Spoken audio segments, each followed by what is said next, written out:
nous avons un souci de relier l'enseignement et la vie professionnelle. Vous savez que c'est la chose la plus difficile à réaliser, faire en sorte qu'il y ait cette pénétration entre l'enseignement et la vie professionnelle. Mon problème particulier, c'est de faire en sorte que parmi les jeunes, il y ait effectivement un état d'esprit, cette attitude à combat, notamment les jeunes professionnels, puissent être diffusée.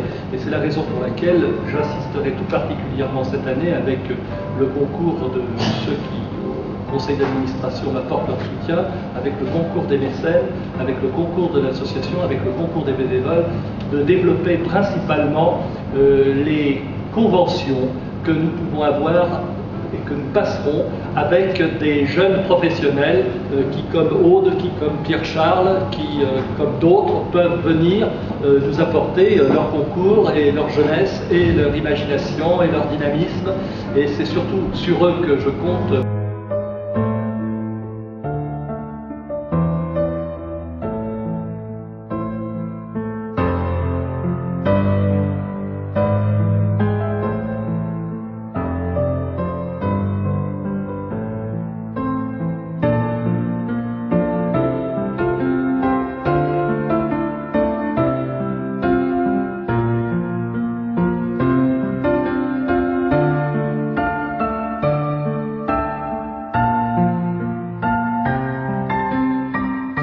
En 1984, un groupe d'enseignants s'engage pour promouvoir un enseignement de l'art urbain s'inspirant de la pensée et des œuvres de Robert Ozel.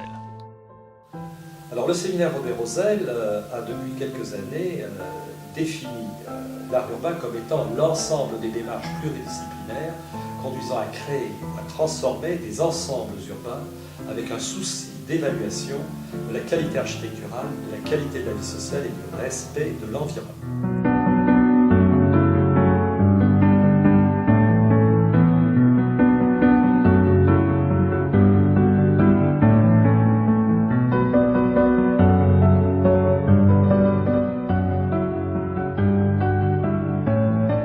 C'est-à-dire que la doctrine du séminaire Robert Ozel n'est pas une invention sui generis, mais c'est plutôt une synthèse de contributions sur une thématique par les professionnels, les élus, les maîtres d'œuvre et aussi les universitaires et les étudiants.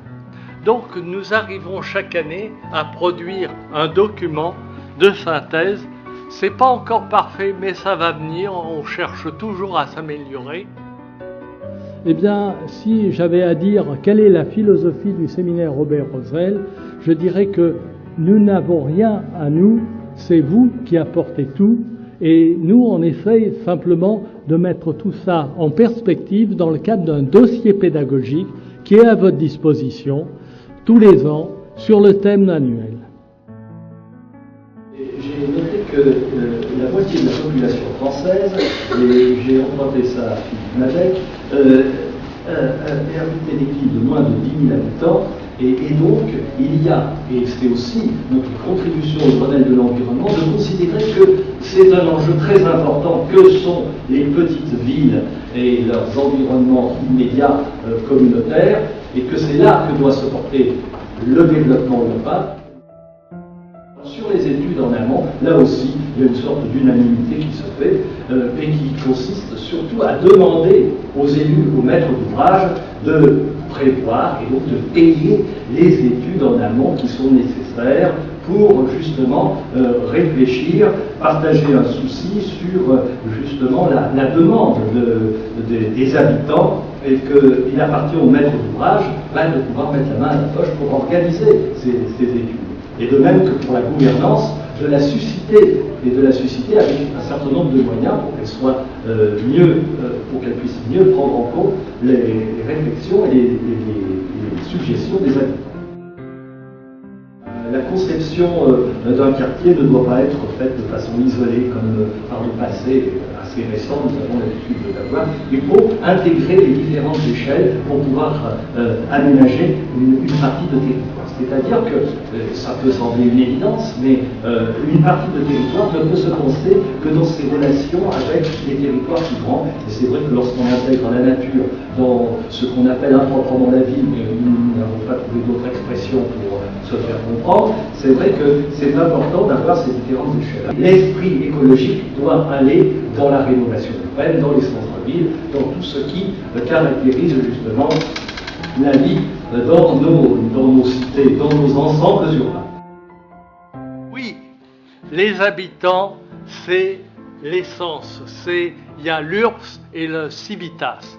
Eh bien, les habitants, c'est le civitas, c'est-à-dire l'essence même des villes qui doit être pris en considération. Et de toute façon, les habitants eux-mêmes n'ont pas besoin qu'on le leur dise, ils le font. Tous les habitants d'une collectivité, d'une commune, ont la pratique de l'espace public.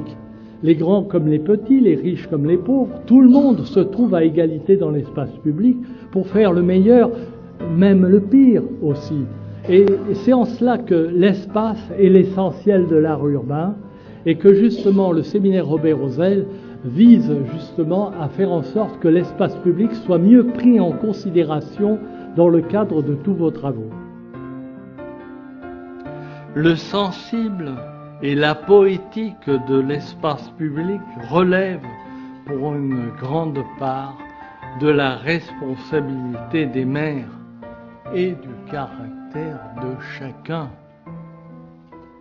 Mais il dépend aussi des professionnels du cadre de vie, comme le rappelle Robert Rosel. Seul l'homme politique a plus de responsabilités que nous. Cela ne réduit en rien les nôtres. Dans cette affaire, les citoyens et les habitants sont également partie prenante, tous responsables, a dit Saint-Exupéry. On n'a pas de réflexion spécifique sur l'espace public qui est l'élément essentiel de ce que nous appelons l'art urbain et le corollaire qui est l'éthique du cadre de vie.